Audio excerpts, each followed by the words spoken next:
Well, from boomers to Gen Z, it's the billion-dollar industry that's got millions of Aussies hooked. Now under fire for dodgy Botox and dubious consults, the cosmetic injectables sector has become the target of a nationwide crackdown. Hi, I'm John. I'm the doctor. You're in good hands. We just have to have a quick chat as part of the regulations. Do you have any questions at all for me? No. Okay, good. I can go over the medical record here and see that you're appropriate for treatment. So we'll just go over the risks one more time.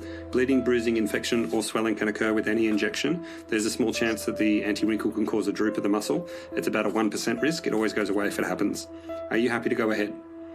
Yep. All right, wonderful. Wish you all the best. Thanks so much. Thanks. Bye. That was a telehealth consult between a doctor and his patient before he writes her an online script for an anti-wrinkle injection. Exposed by the Sydney Morning Herald, the consult lasts a total of 52 seconds.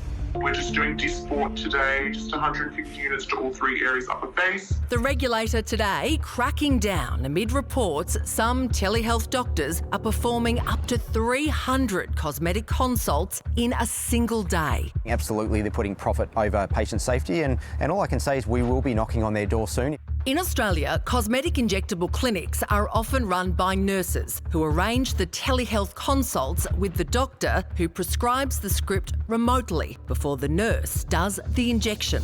I would be expecting a practitioner to be asking questions about pre-existing health conditions, psychological risks, body image issues. That can't be done in a minute and it's really concerning. The regulator's new rules stating practitioners must conduct detailed evaluations with patients, discuss alternative options and complete lengthy checklists before injecting. We see when things do go wrong, nerve damage, people losing vision. It could be as significant as a stroke. They shouldn't be treated like a haircut. They shouldn't be treated like a facial. They need to be treated as a clinical procedure. But some fear the crackdown will send people underground. I've had some people come in that have gone to people working from home that are not regulated. They're not health practitioners and been unhappy with the treatments. Some in the industry also critical of new mandatory training for nurses, a ban on discounts and freebies for influencers, and a crackdown on ads. Ads is where a lot of people get informed they're always going to seek cosmetic treatments, but if they're not finding the right advertisements for where to go, they'll just end up going anywhere, and this is where the problems start. So as this $4 billion industry continues to grow, can these new rules smooth any wrinkles beneath the Botox boom? Well, Michael Fraser runs consumer advocacy group Operation Redress, which has been campaigning for a crackdown on cosmetic injectables on the industry since 2020.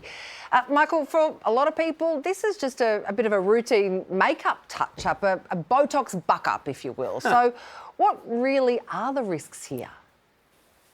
Yeah, and that's the problem, is that people are marketing it like it's a beauty treatment, like it's getting a haircut.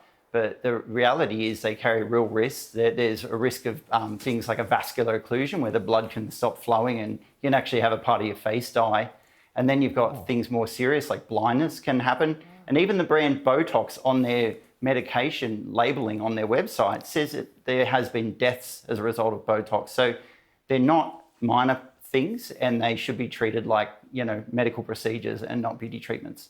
Michael, I know you say that, and I know that obviously you're mucking around with botulism, which is a serious thing, but literally we know thousands and thousands of people who have these procedures, anecdotally people we know, and don't hear anything of these stories other than someone having a droopy brow or something like that.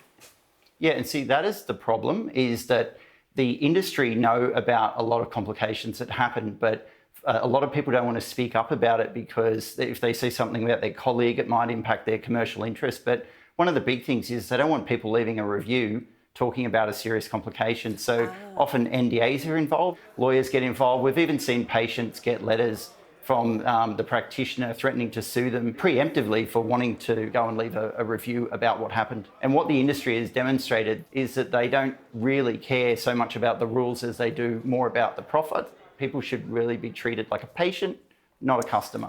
But doesn't that suggest, people want this.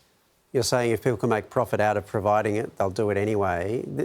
This is kind of the basis on which, like a nurse that we heard from, says that all regulation will do, or tighter regulation, is send it underground. There'll always be a market, there'll always be a profit. wouldn't that just make the situation more dangerous?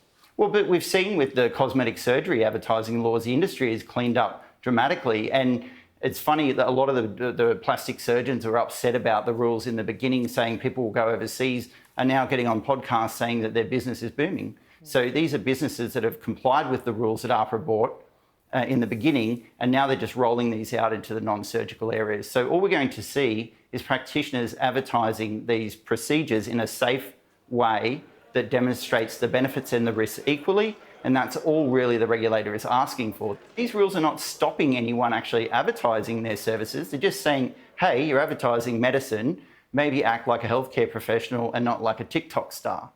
Michael Fraser, we appreciate your time. Thank you. Thank you.